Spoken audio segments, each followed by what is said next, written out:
ఇంకోటి సార్, ఈ పెన్షన్స్కి సంబంధించి మార్పులు అయితే చేసుకుంటూ వస్తుంది ప్రభుత్వం. 4,000 పెన్షన్స్ ఇస్తామని వస్తున్నారు, కానీ దాంట్లో మళ్ళీ కొంత వాళ్ళకి కొన్ని కండిషన్స్ పెడుతూ ఉన్నారు. ఇన్ని ఎకరాల భూమి ఉన్న వాళ్ళకి పెన్షన్ తీసేయాలని, లేదంటే ఇంత వయసు ఉన్న వాళ్ళకి పెన్షన్ ఇస్తామని చెప్పేసి కూడా చేంజెస్ చేస్తూ వస్తున్నారు. దానివల్ల కాస్ట్ కటింగ్ చేసుకోవాలని చెప్పేసి ప్రభుత్వం ప్రయత్నిస్తున్నట్టు కూడా కనిపిస్తుంది కదా. కాస్ట్ కటింగ్ నిజమే, అదే సందర్భంలో రియాలిటీ కూడా మనం ఆలోచించాలి. ఆంధ్రప్రదేశ్ లో ప్రభుత్వ లెక్కల ప్రకారం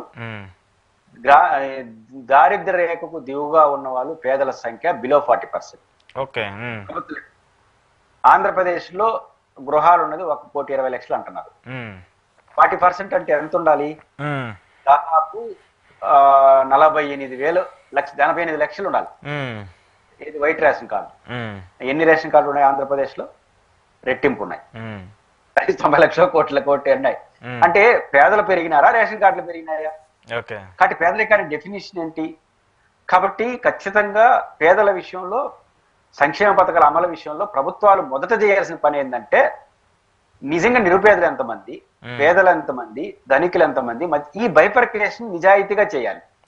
ఆ తర్వాత మీరు ఎవరిని ఉద్దేశించి పథకాలు అమలు చేయాలో వాళ్ళకి అమలు చేయాలి. కాబట్టి ఇప్పుడు నిరుపేదలు ఎవరో, ఇప్పుడు ఆంధ్రప్రదేశ్ లో ఇన్కమ్ ట్యాక్స్ హోల్డర్ అంటే ప్రభుత్వ ఉద్యోగి, వాడు తప్పదు, ఇన్కమ్ ట్యాక్స్ లోకి వెళ్ళిపోతారు ఆటోమేటిక్ గా. వాడు తప్ప కోటీశ్వరుడు చేతిలో కూడా వైట్ కార్డు చాలా మందికి ఉంది. ఈ ఎంప్లాయీస్ దగ్గర ఎందుకు ఉందంటే వాళ్ళు టెక్నికల్ గా దొరికిపోతారు, లేకపోతే వాళ్ళకి కూడా వచ్చేసి ఉండేది ఈ రేషన్ కార్డు. అంటే రేషన్ కార్డు లేకపోతే ఏ ప్రభుత్వ సహాయం పొందలేమనే మెసేజ్ ఉంది. కాబట్టి అందరూ తప్పుడు మార్గాల్లో రేషన్ కార్డు తీసుకుంటున్నారు. మనకు రాజకీయాల్లో ఒకటి తొలగిస్తే ఆడ ఓట్లు పోతాయని మనం ఇచ్చేస్తున్నాం. ఎలక్షన్ లో ప్రతి నిరుపేదకి ఇచ్చేస్తున్న ఎలక్షన్ లో బ్రాడ్ గా చెప్తారు. ఇప్పుడు అమలు చేసేటప్పుడు డబ్బులు గుర్తొస్తాయి, అప్పుడు అన్ని గుర్తుకొస్తాయి. అందువల్ల ఏ ప్రభుత్వం బాధ్యత గల ప్రభుత్వం చేయాల్సింది ఏంటంటే, ఫస్ట్ బైఫర్కేషన్ కరెక్ట్ గా చేయండి, పేదలకి నిరుపేదలకి డెఫినేషన్ చూపండి, వాళ్ళు బైఫర్కేషన్ చేయండి. ఆ తర్వాత సంక్షేమ పథకాన్ని అమలు చేస్తే విమర్శలు రావు.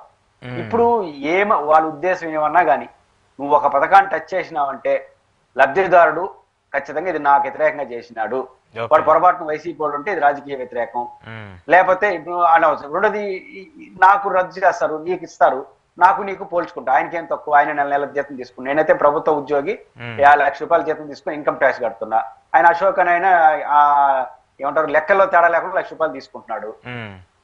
నువ్వు ప్రభుత్వ ఉద్యోగి కాదు కదా, నువ్వు 1 లక్ష, 4 లక్షే, నీ మీద నాకు కోపం రాకున్నట్టు ఉంటుంది, లెక్కలో దొరకదు, ఎందుకంటే నువ్వు గవర్నమెంట్ ఎంప్లాయీ కాదు కాబట్టి నాకు కష్టం వస్తుంది కదా, ఆయనకి ఎందుకు ఇస్తారు, నాకు ఎందుకు ఇరు.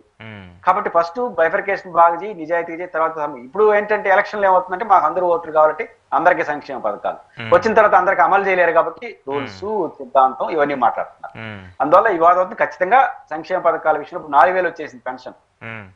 రెండోది 6,000 రూపాయలు ఈ సదరానికి ఒక కుటుంబం బతికిపోవచ్చు, దాన్ని టచ్ చేసినప్పుడు ఒక కుటుంబం అతలాకుతలు అయిపోతుంది, వాడు రివర్స్ అవుతాడు.